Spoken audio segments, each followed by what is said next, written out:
Le marxisme a infecté une grande partie des esprits dans le monde, et ce bien au-delà des régimes communistes stricto sensu. Là où notre Seigneur nous promet la béatitude du ciel, moyennant la soumission à la loi de Dieu et l'abstention du péché, le marxisme séduit encore par la promesse d'un bonheur ici-bas, et de la fin de l'exploitation des masses par la destruction du capitalisme, moyennant une période transitoire de dictature du prolétariat.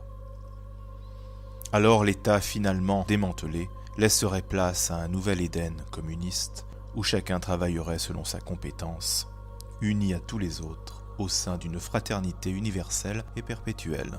Cependant, le diable est dans les détails, l'abolition du capitalisme doit s'accompagner de celle de la religion, et donc de l'abolition de Dieu lui-même. Selon la doctrine marxiste, en effet, la religion est l'illusion nécessaire aux hommes prisonniers de leur état d'aliénation. Elle les aide à supporter leurs conditions, anéantissant toute velléité révolutionnaire. La religion est donc complice de l'asservissement des masses et de l'enrichissement de quelques-uns. Schématiquement, la thèse de Richard Wurmbrand est la suivante. Le socialisme de Marx ne fut en réalité qu'un moyen pour une fin, un moyen de déchristianiser la société, un moyen de détourner le peuple de Dieu et de l'envoyer aux abîmes avec lui.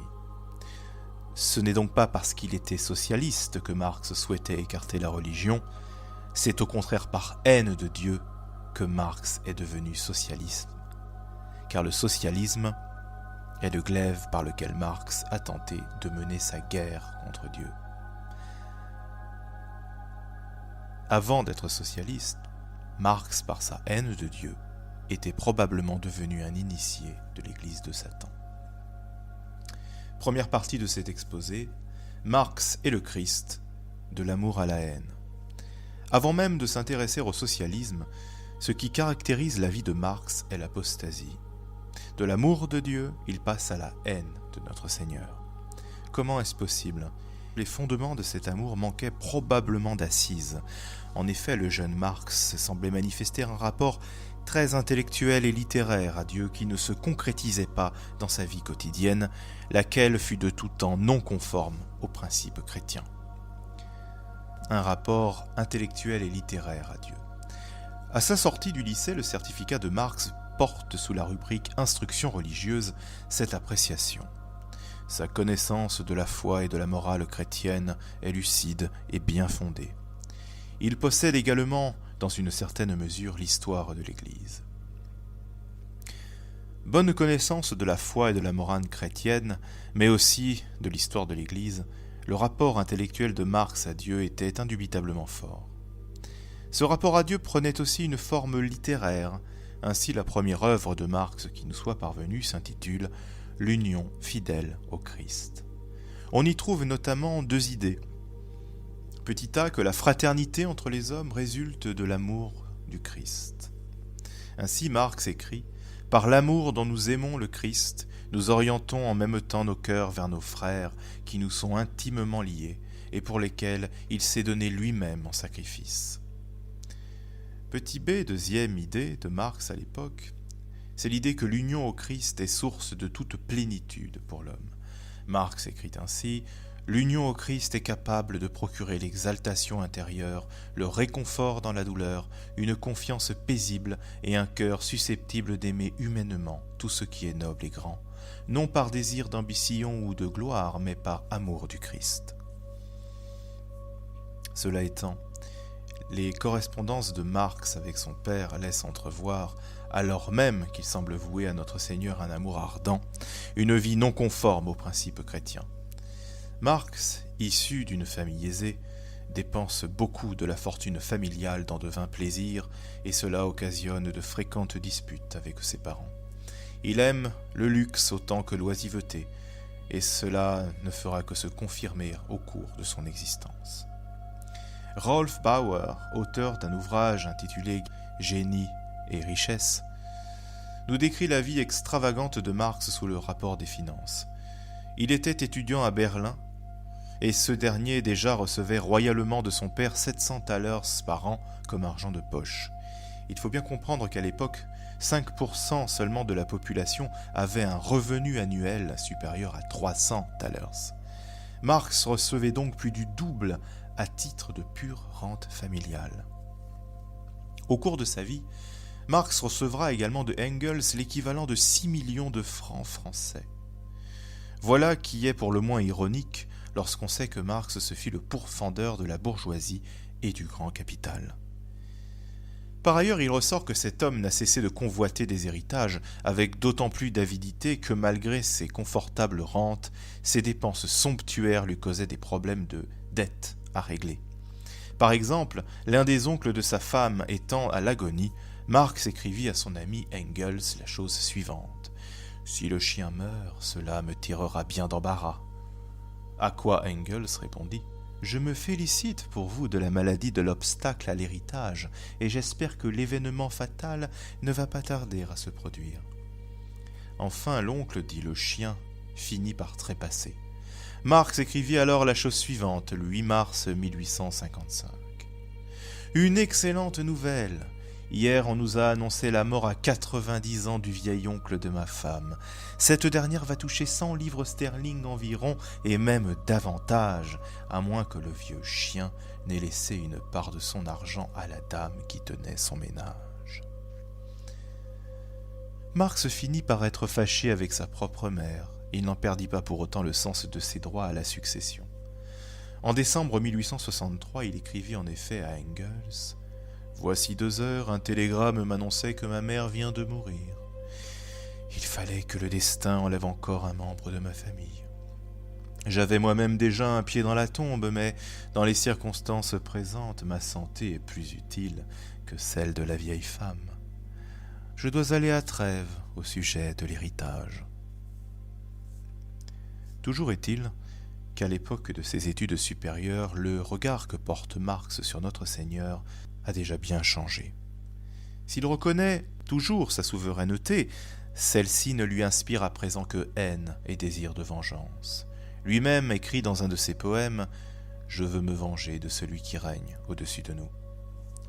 Voici une autre citation où Marx, dans son poème sur Hegel, révèle lui-même sa pensée, inspirée de Hegel. « J'enseigne des mots enchevêtrés dans un embrouillamini diabolique. Ainsi chacun peut croire vrai ce qu'il choisit de penser. » On reconnaîtra ici le modus operandi satanique de désorientation démoniaque et d'invitation faite à l'homme déchu à décider lui-même du bien et du mal, du vrai et du faux. En somme, à faire de lui-même son propre Dieu. Dans une perspective identique, on peut lire dans un essai intitulé « La différence entre la philosophie de la nature chez Démocrite et chez Épicure » ces quelques lignes reprises de la déclaration d'Échille qu'il fait sienne.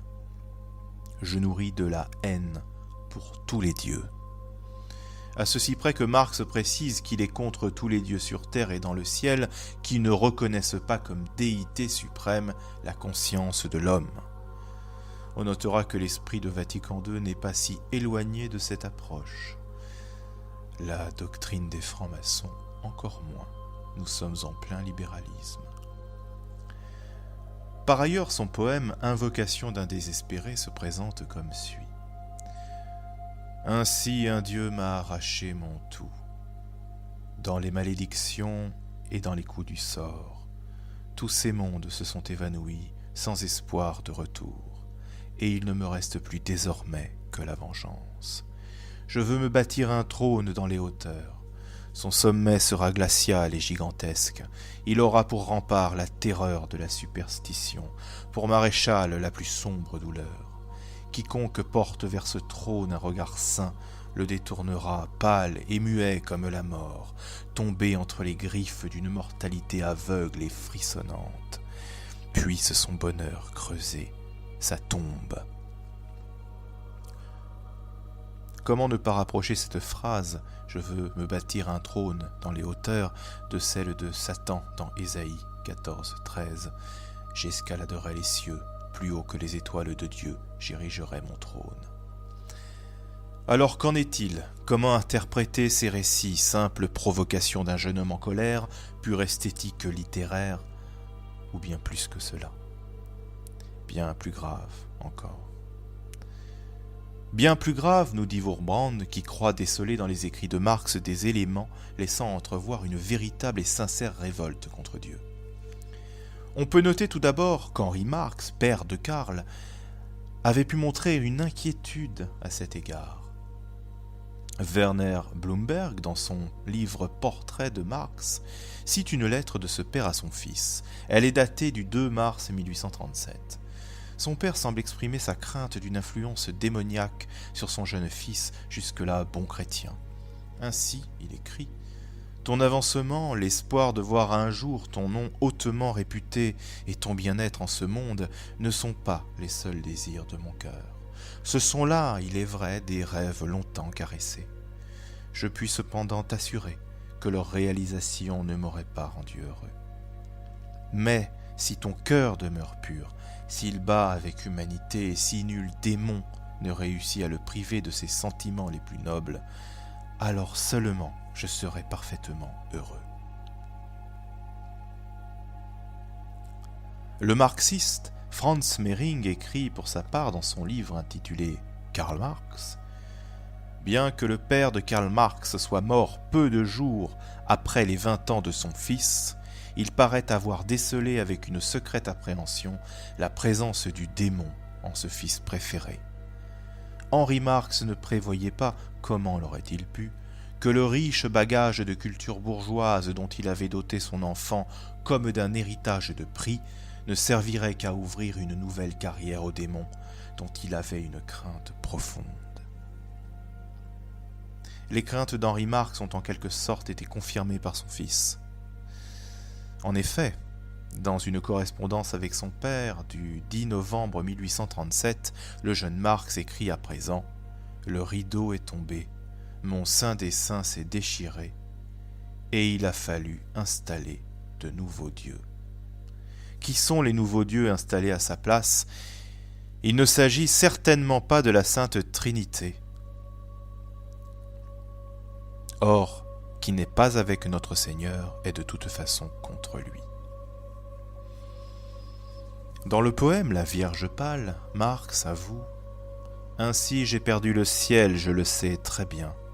Mon âme naguère fidèle à Dieu a été marquée pour l'enfer. » Que s'est-il passé? Pourquoi cette haine soudaine contre Dieu? Nul ne saurait le dire avec précision.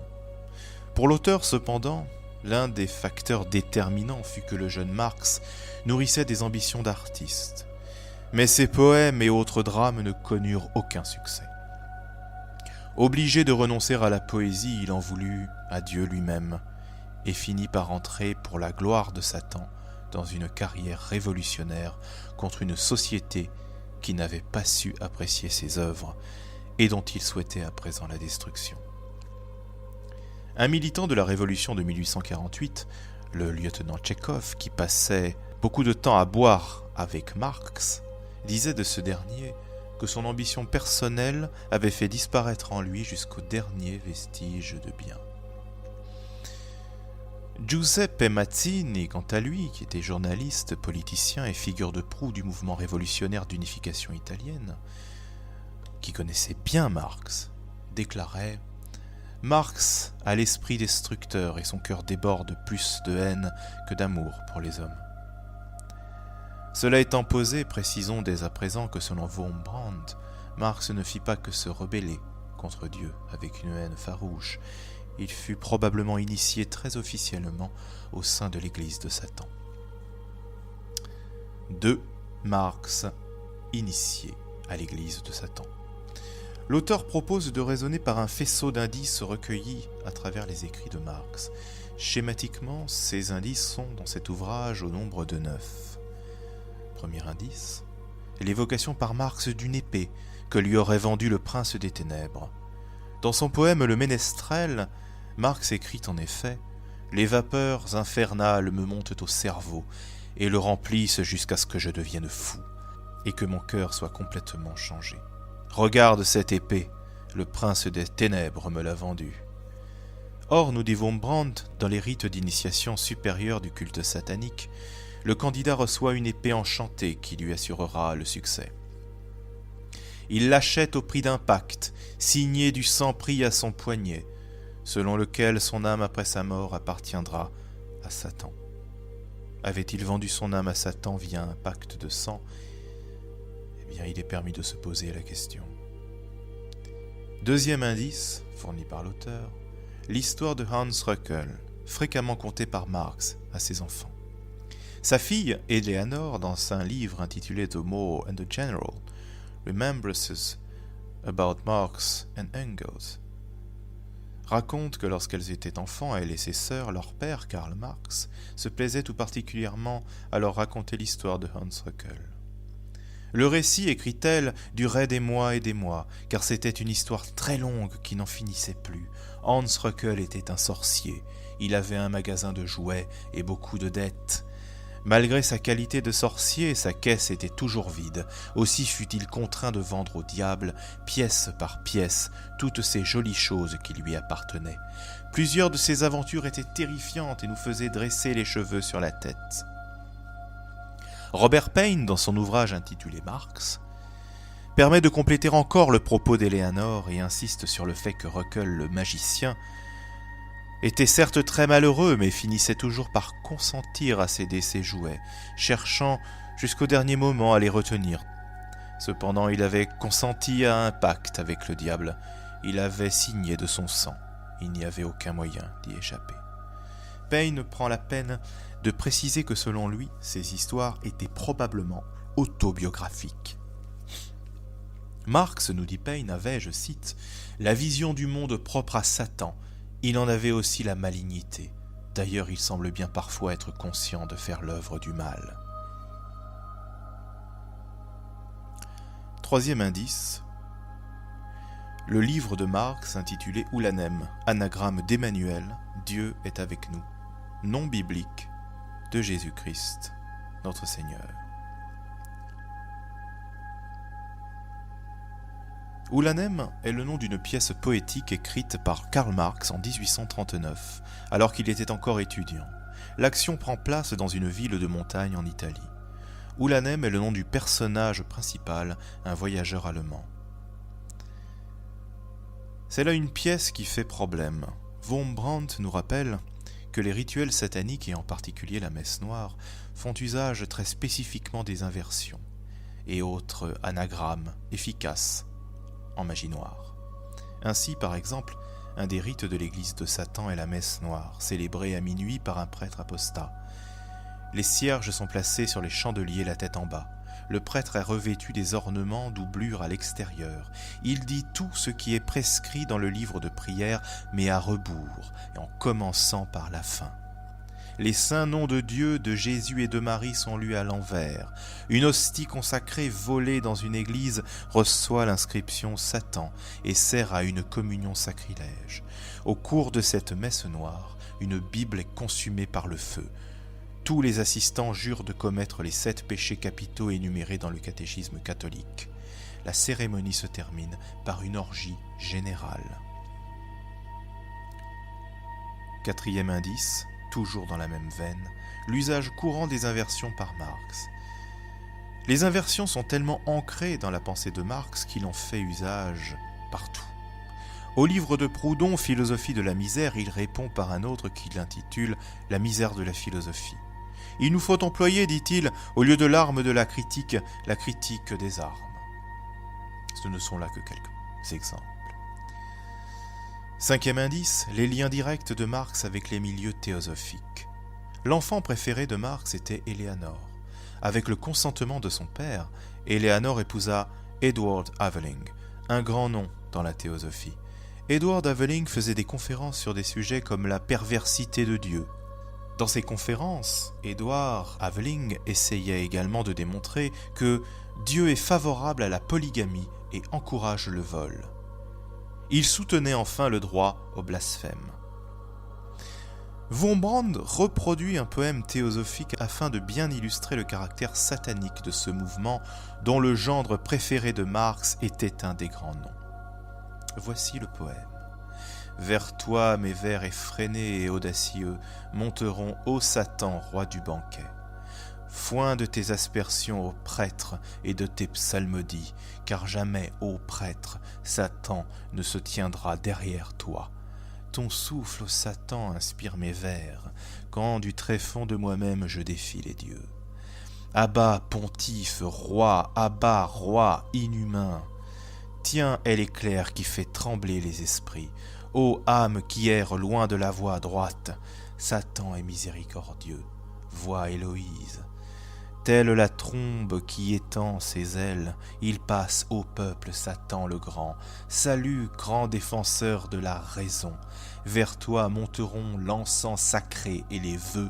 Tu as détrôné le Dieu du prêtre. Ce poème est d'ailleurs cité dans The Prince of Darkness par F. Tadford. Le lien entre le marxisme et la théosophie n'est pas accidentel, nous dit Wurmbrand. La théosophie a répandu en Occident la doctrine hindoue de l'inexistence de l'âme individuelle. Ce que la théosophie réussit par la persuasion, le marxisme le fait à coups de fouet. Il dépersonnalise les hommes et les transforme en esclaves de l'État. Sixième indice, les suicides et morts d'enfants récurrents dans la famille de Marx, typiques des milieux satanistes. Le suicide, rappelons-le, est considéré comme un sacrement démoniaque. Tous les adeptes militants de Satan ont des vies privées tourmentées. C'est également le cas de Marx.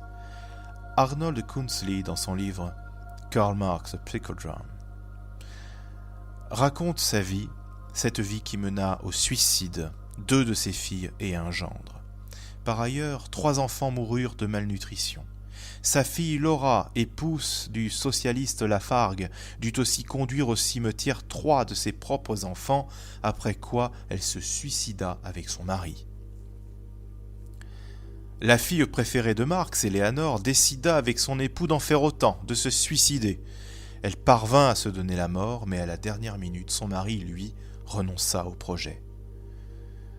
Les familles des adeptes de Satan sont maudites. 7e indice. L'étrange prière de Marx pendant sa maladie, dont fut témoin sa femme de chambre. Elle dit à son sujet ces paroles pour le moins étonnantes. « C'était un homme craignant Dieu, quand il était bien malade, il priait seul dans sa chambre, devant une rangée de cierges allumés, le front ceint d'une sorte de maître ruban. »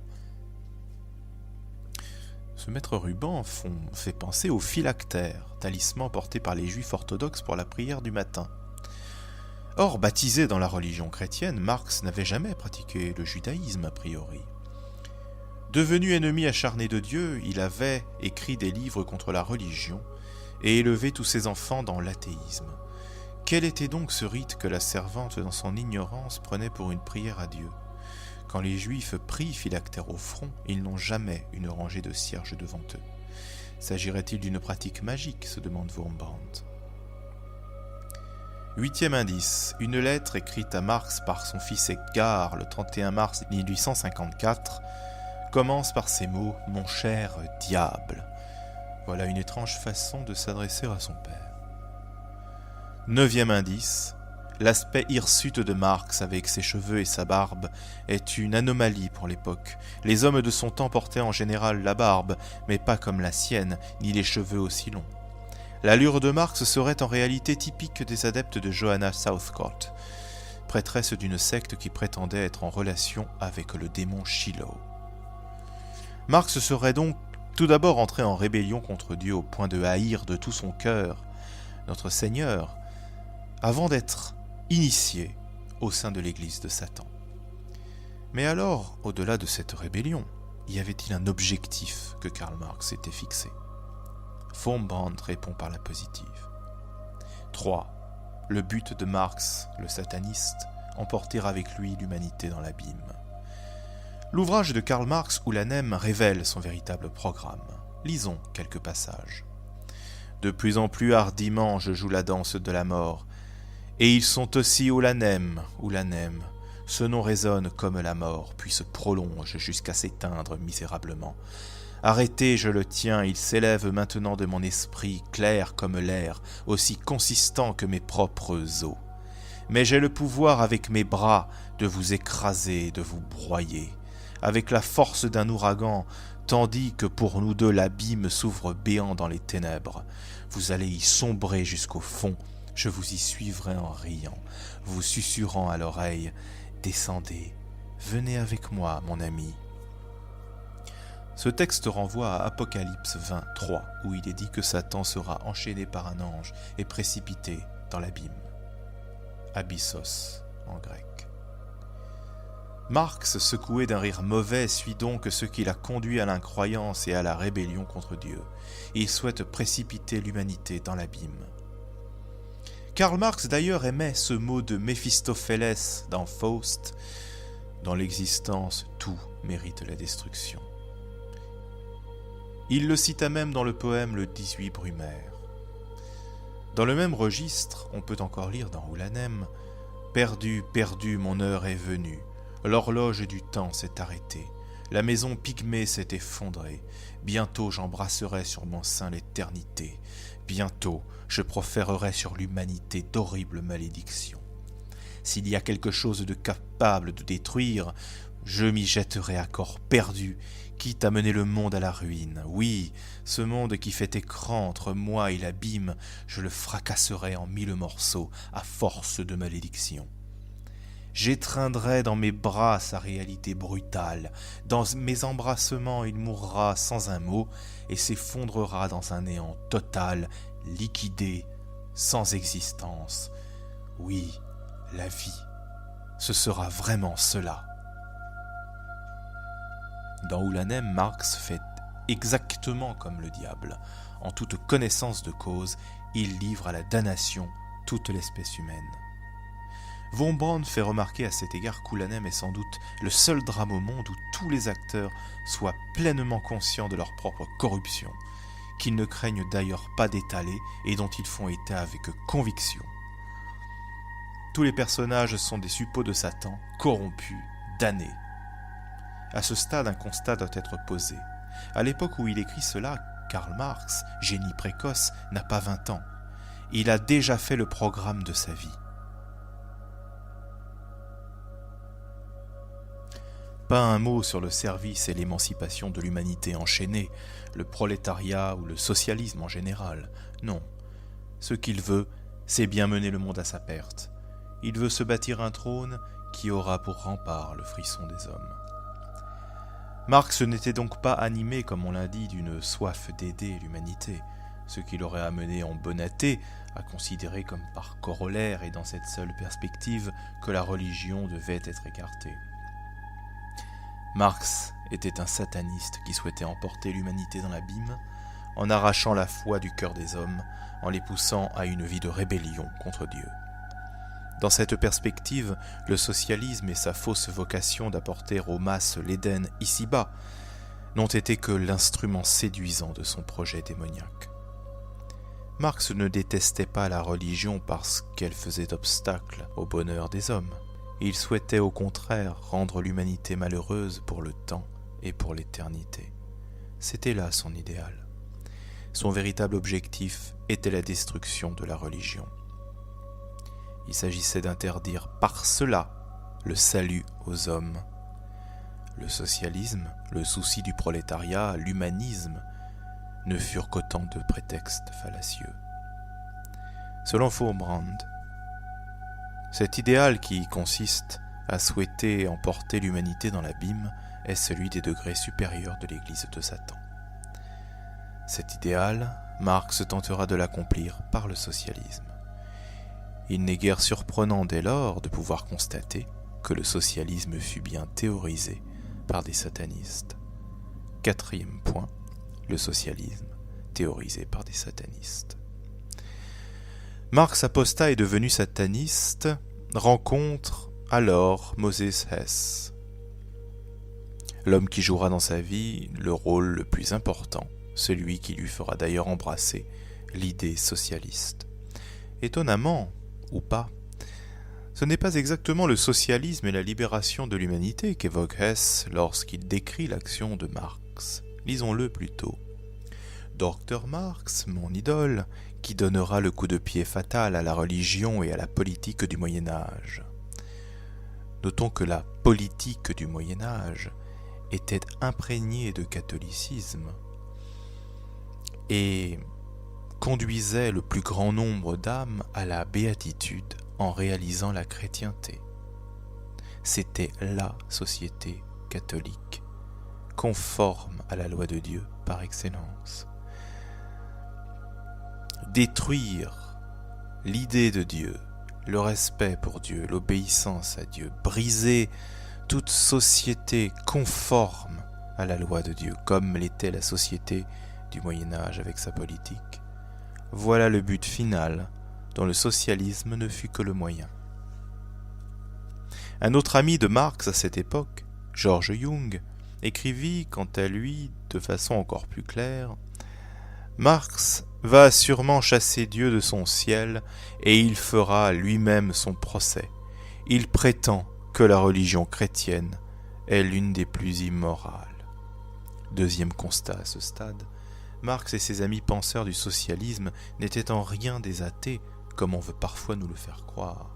Ils croyaient bel et bien en Dieu, mais lui vouaient une haine farouche. Ce n'est pas son existence qu'ils remettaient en cause, c'est sa suprématie et la vocation de l'homme à faire sa volonté. Il n'est guère étonnant à cet égard que le milieu socialiste soit un repère de satanistes. En effet, Marx n'est pas le seul penseur habité par la haine de Dieu et l'admiration pour Satan. Ainsi, Michel Bakounine, dans Dieu et l'État, écrit « Satan est le premier libre-penseur et sauveur de ce monde. Il libère Adam et imprime sur son front le sceau de l'humanité et de la liberté, en faisant désobéir. » Rappelons que Michel Bakounine fut membre de la première internationale, créée avec Marx. Bakounine estimait d'ailleurs que dans la Révolution, il nous faudra réveiller le diable chez le peuple et exciter en lui les passions les plus viles. Mais Marx, Hess et Bakounine n'étaient pas seuls dans ce club de penseurs socialistes satanistes. Marx nous apprend en effet que Proudhon, autre grand penseur socialiste, et son ami, adoraient Satan. Hess avait présenté Proudhon à Marx. L'apparence de Proudhon était hirsute comme celle de Marx, et là encore typique des membres de la secte de Johanna Southcott. Dans son ouvrage sur la justice dans la Révolution et dans l'Église, Proudhon déclare que Dieu est le prototype même de l'injustice. Nous atteignons à la connaissance malgré lui. Nous nous procurons le bien-être malgré lui. Nous arrivons à la société malgré lui encore. Chaque pas en avant est une victoire où nous l'emportons sur le divin. Autre citation. Dieu est stupidité et lâcheté. Dieu est hypocrisie et fausseté. Dieu est tyrannie et pauvreté. Dieu est mauvais. Partout où l'humanité s'incline devant un autel, esclave des rois et des prêtres, elle sera condamnée. Je te jure, ô Dieu, la main levée vers le ciel, que tu n'es rien d'autre que l'exécuteur de ma raison, le sceptre de ma conscience. Dieu est essentiellement anti-civilisé, anti-libéral, anti-humain. Voilà, nous dit Wurmbrandt, des paroles que l'on pourrait retrouver telles quelles dans un sermon du culte de Satan. Nous avons parlé de Marx, Hess, Bakounine et Proudhon. Citons à présent Boukharine. Boukharine, secrétaire général de l'Internationale communiste et l'un des principaux doctrinaires marxistes, avait eu dès l'âge de 12 ans, après une lecture de l'Apocalypse, un désir irrésistible de devenir l'Antéchrist. Ayant réalisé que d'après l'Écriture, ce dernier devait être le fils de la grande prostituée apocalyptique, il insistait auprès de sa mère pour qu'elle lui avoue s'être livré à la prostitution. Ce même Boukharine, qui s'y connaissait en la matière, disait d'ailleurs de Staline, autre grand socialiste, que ce n'était pas un homme mais un démon. S'étonnera-t-on que le premier pseudonyme choisi par Staline dans ses écrits était Démonochvili, ce qui est à peu près l'équivalent de l'émule du démon géorgien, et Pessochvili, le démoniaque. Cinquième point, le socialisme, instrument satanique de destruction spirituelle de l'humanité. La Bible nous enseigne que Dieu a créé l'homme à son image. Jusqu'à l'apparition de Marx, l'homme avait toujours été considéré comme l'achèvement, le sommet de la création. Mais Marx a servi d'instrument de choix à Satan en faisant perdre à l'homme, en même temps que sa propre estime, la conviction qu'il est issu d'un passé glorieux auquel il doit revenir un jour. Le marxisme est la première philosophie systématique et détaillée qui rabaisse brutalement la notion d'homme. Selon son auteur, l'homme est essentiellement un ventre affamé qu'il faut satisfaire continuellement. L'homme produit en fonction de ses besoins, et pour cela il entre en relation avec d'autres hommes. Telle est la base de la société que Marx qualifie d'infrastructure. Le mariage, l'art, la science, la religion, la philosophie, tout ce qui n'est pas précisément satisfaction du ventre, sont des superstructures déterminées en dernière analyse par l'état du ventre. Les intérêts suprêmes de l'homme sont d'ordre économique. Ses pensées ne sont que le résultat de ses conditions matérielles d'existence. Toute verticalité, toute transcendance est bannie, moquée, niée. À cet égard, Marx a promu la lecture du livre de Darwin, qui a été à sa façon un coup de maître pour faire oublier à l'homme son origine et sa fin divine. Darwin prétend en effet que l'homme et le singe ont un ancêtre animal commun et que l'homme n'a d'autre but que sa simple survie. Venant de lire l'origine des espèces par voie de sélection naturelle de Darwin, Marx prit la plume pour écrire à Ferdinand Lassalle, homme politique allemand d'origine juive, théoricien socialiste, une lettre dans laquelle il exulte parce que Dieu, du moins dans les sciences naturelles, avait selon lui reçu le coup de grâce. C'est ainsi que le roi des rois fut habilement détrôné par ces deux hommes, Marx et Darwin. Ne pouvant s'attaquer à Dieu, Satan, par le biais du socialisme, a dévalué l'homme à ses propres yeux en le rabaissant à sa condition mortelle, une condition d'esclave de ses instincts et de progéniture d'animaux. C'est Freud qui complétera le travail de ces deux géants du satanisme en réduisant l'homme fondamentalement à l'instinct sexuel. Instinct parfois sublimé en politique, en art et en religion. C'est le pansexualisme. 6e point, le socialisme, source d'implacables persécutions contre notre Seigneur. La persécution de la religion par les communistes peut s'expliquer humainement. Mais la fureur dont elle s'accompagne au-delà de toute raison est selon toute évidence d'origine satanique, au point que l'on peut parfois se demander s'il ne s'agit pas d'une possession démoniaque collective.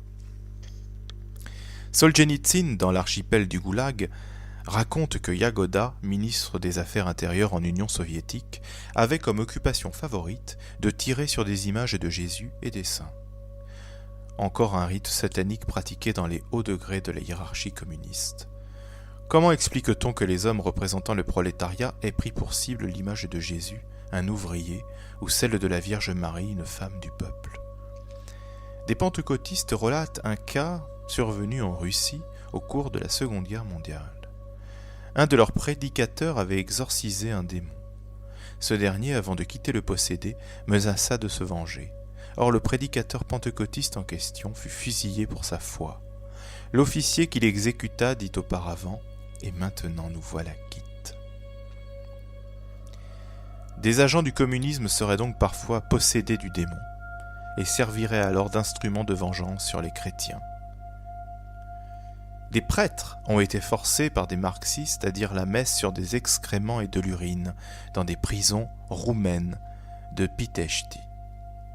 Le prêtre orthodoxe roumain Roman Braga, lorsqu'il était prisonnier des communistes, s'est vu briser les dents une à coups de barre de fer pour l'obliger à blasphémer. Les communistes avaient expliqué à lui et aux autres « Si nous vous tuons, vous autres chrétiens, vous irez au ciel. Mais nous ne voulons pas que vous receviez la palme du martyr. Il faut que vous maudissiez Dieu et que vous alliez en enfer. » Les marxistes sont soi-disant des athées qui ne croient ni en Dieu ni au diable. Dans ces cas extrêmes, le marxisme a simplement ôté son masque d'athéisme pour montrer son vrai visage, celui de Satan. Večernaya Moskva, journal communiste, a vendu en quelque sorte la mèche. Nous ne combattons pas directement les croyants, ni même les prêtres, on peut y lire. Nous luttons contre Dieu pour lui arracher ses fidèles.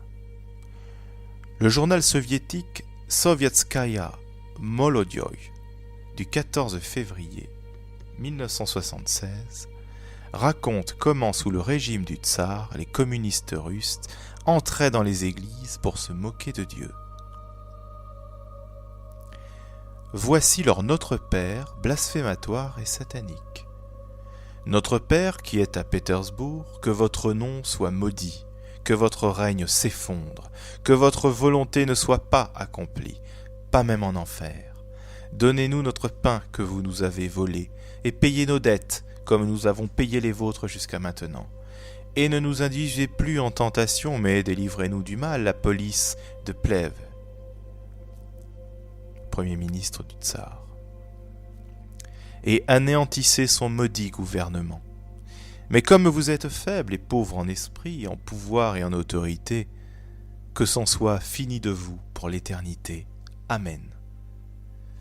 Si l'on veut en savoir davantage sur les rapports du marxisme et des sciences occultes, on peut se référer à l'ouvrage de Sheila Ostrander et Lynn Schroeder, Psychic Discoveries Behind the Iron Curtain, lequel nous apprend que les pays communistes investissaient beaucoup dans la recherche dans les sciences occultes, c'est-à-dire en dernière instance démoniaques.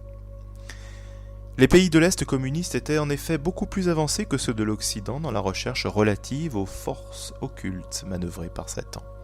Et malheur à ceux qui s'avisaient d'afficher des doutes ou des inquiétudes à cet égard. Le docteur Edouard Naumov, membre de l'Association internationale des parapsychologues, fut arrêté à Moscou. Le physicien moscovite Regelson, juif converti au christianisme et qui prit sa défense, nous révèle le motif de son arrestation. Et la tentative de la part de Naumov de maintenir le domaine de la vie psychique libre de toute domination absolue par les forces mauvaises qui ne s'intéressaient à cette science en fin de compte que parce qu'elles y voyaient un nouvel instrument d'oppression de la personne humaine. En Tchécoslovaquie et en Bulgarie notamment, le Parti communiste investit des sommes énormes à des recherches secrètes en métapsychique. Il existait 20 instituts en Union soviétique de métapsychique. Mais un rideau de fer hermétique empêcha l'Occident d'avoir la moindre idée de ce qui s'y passait. Pour conclure, disons les choses suivantes. Le mouvement communiste est composé d'un ensemble d'organisations. Ces organisations sont, on l'a vu, un satanisme occulté. Le communisme est l'œuvre de Satan. Il est pensé pour la perdition des âmes. Il est un point dressé contre notre Seigneur. Les moyens de combattre le communisme, parce qu'il est d'essence satanique, sont avant tout d'ordre spirituel et non matériel. Cela étant posé, il est important de garder à l'esprit que le simple marxiste, de la base, est loin d'être animé du même esprit que Marx. Nul n'est au-delà de la rédemption, si son repentir est sincère. Il faut combattre le marxisme et chercher sa destruction, tout en conservant une véritable charité à l'égard des marxistes, et en désirant leur conversion, laquelle impliquera pour eux d'abandonner leur marxisme, de se repentir de leurs péchés et de se mettre à la suite de notre Seigneur.